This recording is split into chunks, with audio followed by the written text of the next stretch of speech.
Olá, eu sou o Elbert Aquino, seja abençoado em mais um Conexão Getsemane.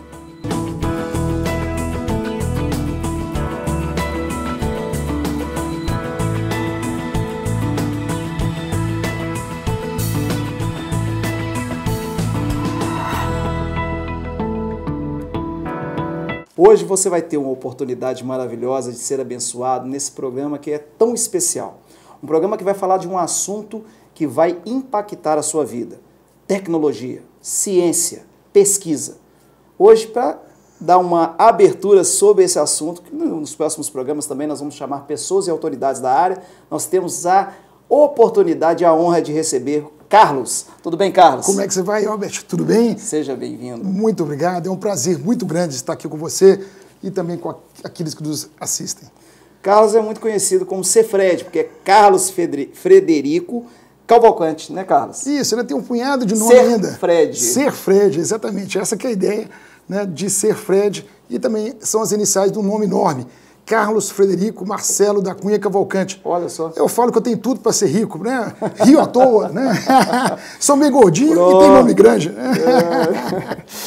Pró-reitor da Universidade de Ouro Preto, ainda é? Não sou mais, já faz algum tempinho, mas fui durante 8 anos pró-reitor de uma parte da universidade, de uma pró-reitoria chamada Pró-reitoria de Projetos Especiais. A gente cuidava com a interseção da ciência, da tecnologia, né, das questões internas da universidade, com o Congresso Nacional, com algumas universidades estrangeiras e tudo aquilo que era estratégico com as câmaras, com a Assembleia Legislativa, né? Então nós tínhamos aqui uma grande movimentação e levávamos aquilo que a universidade é para também um meio político, e também sensibilizando, trazendo recursos. Então, você funcionava como intermediário na questão científica da faculdade, dando acesso à comunidade através da política. Exatamente. Porque, na verdade, os recursos da Universidade Federal também provêm da Lei Orçamentária Anual, né, do governo federal, principalmente. Quem é Carlos Frederico? Quem é Serfred? Serfred, quem é ele? Pois é, acho que coisa interessante, né? Porque eu sou aquele menino que, aos 12 anos, todo mundo jogando bola, e eu falei, eu quero conhecer um pouquinho mais de coisas que eu não entendia. E uma das coisas que eu não entendia era o tal do rádio, da TV, como é que aquele negócio funcionava. Então, aos 12 anos de idade, eu queria entrar na escola técnica, não conseguia entrar porque eu não tinha idade, não tinha escolaridade. E aí minha mãe falou assim, mamãe, eu quero fazer um curso por correspondência, que hoje o pessoal chama de EAD. Né? Então, eu fiz esse curso, aos 16, todo mundo jogando bola, e eu estava lá firme. 3 anos, né, as coisas, eu me esforcei. Aos 16 anos, aí eu acabei meu curso também. Técnica eletrônica. Técnica eletrônica. Aí eu falei assim, eu vou querer fazer agora mestrado, não, eu quero fazer agora o técnico convencional, eu quero fazer a engenharia eletrônica. Depois eu falei assim, olha, a coisa andou, gostei, falei, eu vou fazer agora o mestrado em ciência e computação, que na verdade foi na área de redes, desde o comecinho, muito interessante essa questão da internet, eu vi a internet acontecendo, eu vi tantas coisas interessantes. A gente vai falar, porque a gente ainda está um pouquinho no passado. O interessante dele estar falando sobre a questão aí de como ele se interessou nessa área, saber como a TV funciona, como o rádio funciona, é que ele fez um curso, irmãos, por correspondência. Você sabe o que é um curso por correspondência? Provavelmente hoje você nem sabe o que é isso. Na época as pessoas recebiam todo aquele material didático através do correio, fazia os cursos, apresentava e fazia os testes em algum lugar físico, né, para ter o resultado, ou mandava as provas também pelo correio. Naquela época, como era um curso completamente aberto, mandava pelo correio e recebia resposta era avaliado, também, né? Também era feito pelo correio. Hoje nós temos o EAD, né, que tem algumas plataformas de ensino à distância, temos aí toda uma legislação que dá suporte a isso, então as coisas mudaram bastante. Então a questão hoje de, entre aspas, a distância, também foi um grande benefício para toda a sociedade brasileira, para toda a comunidade, que é muito legal isso também. A grande vantagem desses cursos, e você está dando esse testemunho de vida em relação a isso, é a questão do interesse também, né? Como as coisas hoje são muito emergencialistas, a gente acaba perdendo o interesse pelas coisas. Antes era muito mais difícil, as coisas eram muito mais complicadas. Ou seja, para você ter uma formação dessa, teve que haver um empenho bem maior do que seria cobrado, por exemplo, de um jovem hoje, correto? Correto, meu querido. Tem uma coisa muito interessante até para os jovens, porque uma coisa muito legal é saber o que você é vocacionado. Então, todos nós temos uma vocação. Então, identificar isso, entender isso, ajuda muito a nós focarmos na vida. Então, a partir do ponto, por exemplo, eu particularmente sempre trabalhei, mas eu sou muito mais apaixonado pela minha profissão do que realmente, assim, trabalhar por obrigação. Então, no dia que eu entendi que trabalhava tem que ser um prazer, tem que ser algo que a gente ama, que a gente gosta, as coisas ficaram muito mais fáceis. Ou seja, você tem prazer em trabalhar, né? Isso é uma coisa maravilhosa. Às vezes a pessoa pensa que não tem valor aquele teste vocacional que é feito antes da pessoa definir a profissão que ela vai seguir pelo resto da vida, a importância está aí. Uma coisa é você fazer uma coisa que não te dá prazer. Sim. E outra é você trabalhar com aquilo que você ama. Exatamente. A ciência e a pesquisa no Brasil, hoje, elas são bem exploradas, professor? Você que é um cientista da área. Pois é, muito interessante a sua pergunta, meu querido pastor Elcio, muito interessante. Porque, afinal, o que é ciência, né? Como é que a ciência trabalha aqui dentro até do Brasil? Como é que a questão funciona hoje? Hoje, aqui em Belo Horizonte, nós temos aqui o CETEC, ou tínhamos o CETEC, que era um local onde se fazia pesquisa. Belo Horizonte. Em Belo Horizonte, né? Que aí, de lá da FAPEMIG, ali no bairro da Cidade Nova, ali, indo um pouquinho mais para frente. Eu sei, ali na Cândido Silveira. É um bairro próximo aqui em Belo Horizonte, na capital de Minas Gerais, para vocês que estão assistindo o mundo inteiro. Uma área bem movimentada. Uma área bem movimentada. Mas hoje o que acontece dentro do contexto de ciência, tecnologia e inovação no Brasil, a grande maioria da ciência, a grande maioria da pesquisa é feita nas universidades federais. Né? As universidades federais têm as universidades estaduais de excelência, como a USP, a Unicamp, mas majoritariamente as universidades federais têm essa missão de realmente ser celeiros ali, onde que os docentes que entram ali, eles entram com a pegada de realmente de fazer ciência. O que é fazer ciência em vários momentos? É você pegar o limiar do conhecimento de determinado assunto e ir um pouco além. A ciência também não é algo assim mágica, ela é como se fosse uma construção. É uma ciência exata. É exata. É exata, mas assim, na verdade a construção que eu falo é colocar um tijolo, depois você coloca o tijolo em cima, o outro coloca o tijolo em cima. É um processo. É um processo. E esse processo que é bonito, porque você vai ter que entender qual que é o estado da arte daquele conhecimento que você se dedicou àquilo e você vai trabalhar para colocar mais um tijolo. E a universidade também, né, ela tem um fator, uma missão de formar recursos humanos. Então, aquele aluno que está lá, se ele se interessa por isso, ele vai ter oportunidade também de contribuir naquela área de conhecimento dele e, se ele quiser, se dedicar àquilo e ser um cientista. E é interessante, porque um cientista aqui no Brasil, sim, mas um cara faz um mestrado, um doutorado, ou a moça que faz um mestrado, doutorado, ele, na verdade, se é de boa qualidade, ele é reconhecido no mundo todo. Então, por isso que hoje até o pessoal fala a fuga de cérebros, porque é muito fácil, porque todo o trabalho que é feito e que é publicado, reconhecido pelos seus pares, na hora que você tem um outro par, no outro país, que tem um grupo de excelência, pode convidá-lo para ele também se ingressar, né, na equipe de uma forma virtual também. Você fala, eu vou trabalhar aqui com você, que eu estou aqui lá nos Estados Unidos, na Finlândia, ou até participar realmente migrando para aquele país. Então, por isso que é muito fácil, porque, na verdade, a ciência, como são muitas pessoas que trabalham, mas não são tantas assim. Então, você tem aqueles nichos e a pessoa se dedica àquilo. Ouvindo todo esse relato de informações que o senhor nos passou, a gente entende, vindo de uma autoridade, que é o professor Cefred, que é formado fora, estudou no exterior, tem uma formação, foi diretor de faculdade, sabe muito bem o que é esse desenvolvimento científico nos jovens, a gente entende que o processo está funcionando. Sim, no Brasil está funcionando. Me deixa triste, e eu queria te arguir sobre essa questão, por exemplo, sobre os financiamentos estudantis. A gente sabe que o governo teve uma linha, principalmente dos governos passados, sobre financiamento, na área de financiamento estudantil. Financiava-se um cientista, um jovem cientista, a fazer a especialização dele no exterior, Sim. com todo o custo mantido através de uma bolsa pelo governo federal. Começou-se a perceber que alguns desses cientistas não voltavam para o Brasil. O que você tem a falar para a sociedade em relação a isso? Meu querido Elvis, isso aqui é muito interessante, essa questão, essa pergunta, porque hoje teve um programa chamado Ciência Sem Fronteiras. Então, Ciência Sem Fronteiras foi um movimento que houve de um projeto onde que o aluno da graduação ele iria fazer parte dos estudos no exterior. Mas hoje o mestrado e o doutorado, que sempre foi algo canônico, algo assim, que teve muito tempo, sempre é o compromisso do profissional que teve o recurso do governo brasileiro e ele retornar e ficar com o mesmo tempo que ele ficou fora, ele ficar dentro do país e trabalhando aqui nas instituições de pesquisa Mas aqui em dentro do alguns país. casos isso não aconteceu. Quando não acontece, muitas vezes ele tem que ressarcir aos cofres do governo aquele despesa, aquela bolsa, toda a ajuda que foi dada a ele, para que ele também não cumpra esse tempo, o tempo de retornar para o Brasil. Porque eu conheço 2 casos que aconteceram isso, e a pessoa, não, mas aí no Brasil não se oferece condições para o cientista. Não, não se oferece não, é porque a condição, talvez, no país que você foi fazer pesquisa é melhor do que a do Brasil, aí a pessoa opta por morar lá, sim, né? Sim. O que é um grande problema. Mas os nossos cientistas estão indo embora por falta de recursos.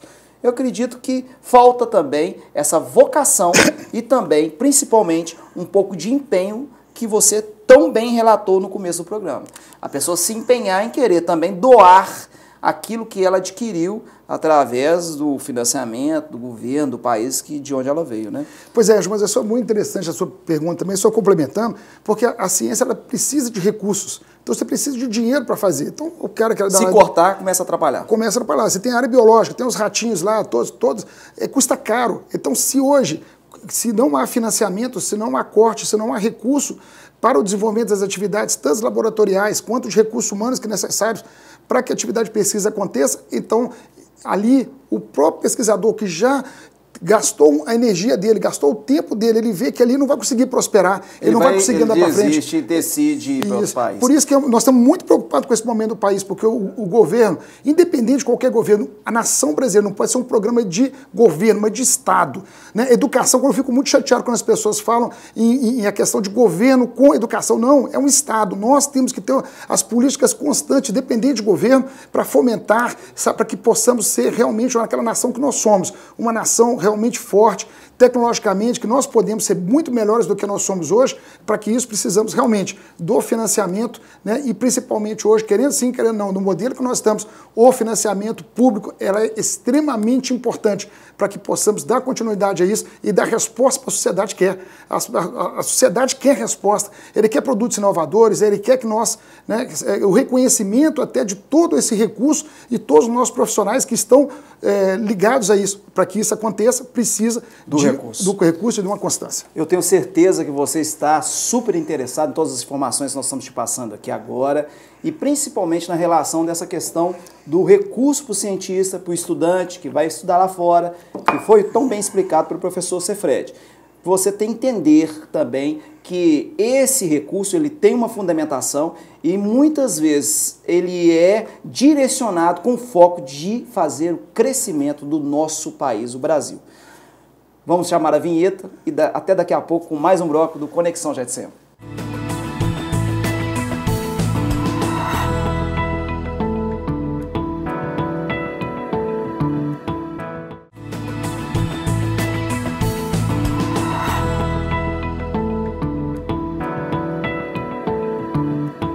Seja abençoado em mais um bloco do nosso programa.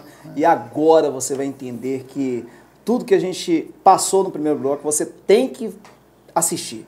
Você que tem interesse nessa área científica, que tem interesse na área de tecnologia e principalmente na área de aprendizado, você vai ter que passar esse programa para frente através das redes sociais. Nós estamos no YouTube, estamos também no Instagram da igreja e toda a nossa rede social está duplicando esse programa. Então, você vai ter material para passar isso para frente e principalmente para divulgar essa informação que é tão importante.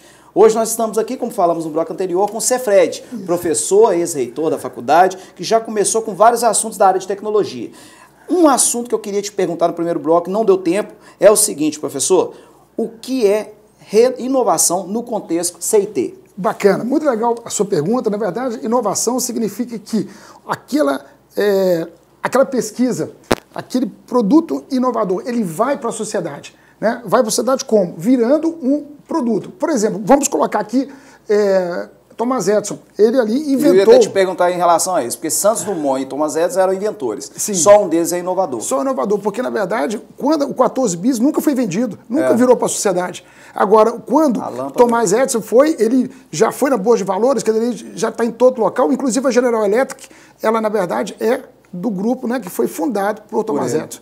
Então, Legal. na verdade, hoje é importante que toda essa pesquisa venha para nós. Você está com o celular bonitão aí, porque essa pesquisa virou hoje um produto. Então, todas essas coisas... é inovação.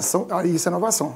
O que é a internet? O que é a internet? A internet é um negócio fantástico. Foi inventado, né, pelo Departamento de Defesa dos Estados Unidos para evitar que um centro de comunicação ali fosse bombardeado pelo inimigo e, com isso, as comunicações todas fossem cessadas. Com isso aconteceu o seguinte, você colocava um conjunto de computadores, cada computador você pegaria a mensagem, dividiria ele em pedacinhos. Espalhavam a informação. E cada um podia encaminhar, rotear a mensagem. Conectar. E aí se tivesse uma explosão num centro, de comunicação não se perdia porque tinha outros. Então essa que foi a ideia inicial e depois essa internet que foi para o Departamento de Defesa dos Estados Unidos, ele acabou sendo aberto em 90, mais ou menos em 90, para ser comercial. Então aí você teve as páginas, com o primeiro Netscape, aí você tinha as páginas ali não só de pesquisa, ligado à questão da defesa, mas também ligado a empresas. Eu ia te perguntar antes, mas você já até respondeu, a importância da internet para o mundo é justamente isso. Né? Isso.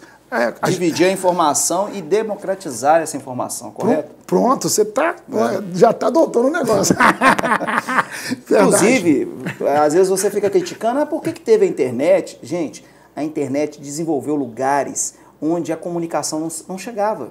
A internet desenvolveu lugares onde a TV não chegava. Sim. Então, assim, hoje você não consegue mais guardar informação e, com isso, impedir o desenvolvimento de um outro lugar ou de uma outra nação.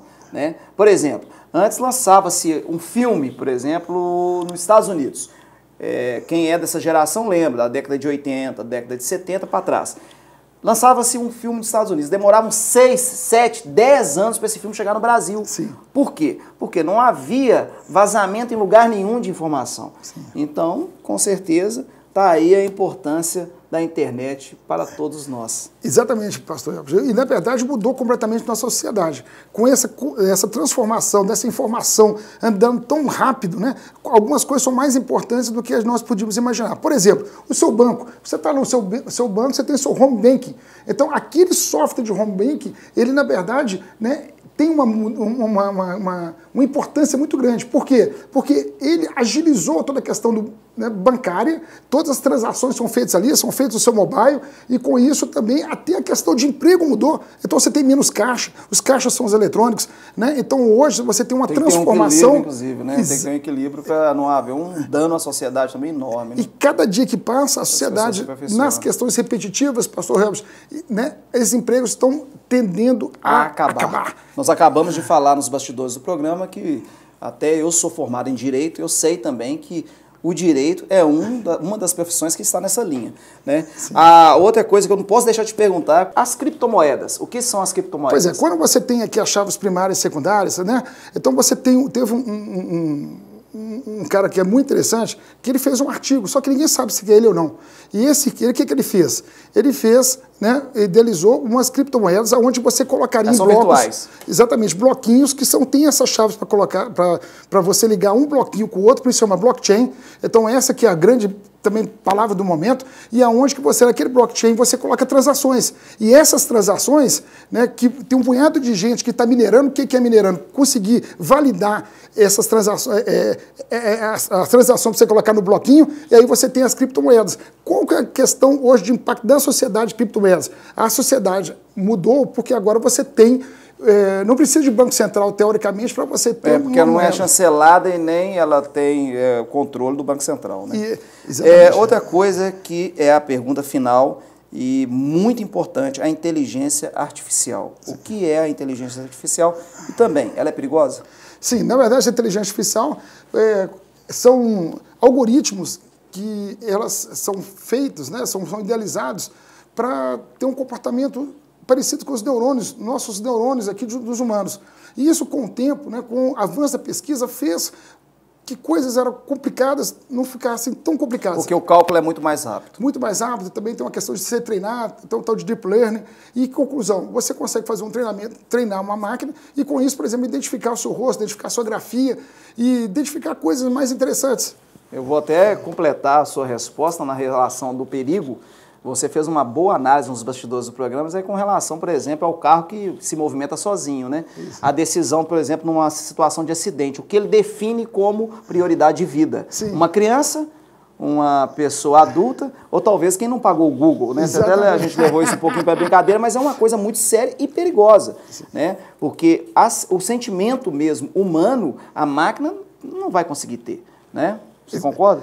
Exatamente. Tem uma coisa interessante também com isso, né? Também dessa questão do sentimento, que também você consegue treinar algoritmo de inteligência artificial, até para ele, por exemplo, o advogado, para você ver qual juiz, né, que tem uma pegada que vai... Em cima daquela decisão que você... daquela decisão. E também tem a questão, pastor Elbert, da questão das novas profissões do futuro. Essas novas profissões do futuro que tem, baseado em repetição, elas, né, estão fadadas a morrerem. Então, é uma coisa muito interessante. O contador é um deles, né? Porque, por vários motivos, o governo está cada vez mais focado, que o próprio o usuário do computador, do contador, vai direto para ele, mas também algumas tarefas repetitivas, elas poderão ser anuladas, por exemplo, ser melhoradas com um negócio chamado RPA. O que é RPA? Robotic Process Automation. Então, você tem até a questão hoje do seu escritório, aquele punhado de gente fazendo a mesma coisa, e com isso você otimizar isso com em tempo, gerando recurso, diminuindo o custo, gerando mais recursos e com uma possibilidade de acerto muito maior. Sim, por isso que hoje, pastor Elbert, é muito importante você que está me assistindo a definir sua profissão, amá-la, porque certamente para você ter sucesso na vida é você amar a sua profissão, ser o melhor. Você não pode ser o mais ou menos, você tem que ser o melhor na sua profissão e, na verdade, tudo você tem que dedicar. Não adianta, sabe? Se você se dedicar, você vai ser bom. Quanto mais cedo possível, melhor. Perseverar. É isso, perseverar. Aproveitando o finalzinho da palavra dele, nós não podemos deixar de ter aqui no nosso programa a palavra de Deus. Então, hoje você vai ler comigo Marcos, capítulo 5, versículo 24. Vamos lá? Jesus foi com ele. Ele estava saindo da casa de Jairo. E uma grande multidão o seguia e o comprimia. E estava ali uma certa mulher que tinha 12 anos, vivia sofrendo de hemorragia. Ela padecera muito sob o cuidado de vários médicos, gastara tudo que tinha, mas em vez de melhorar, só piorava. Ela fez o quê?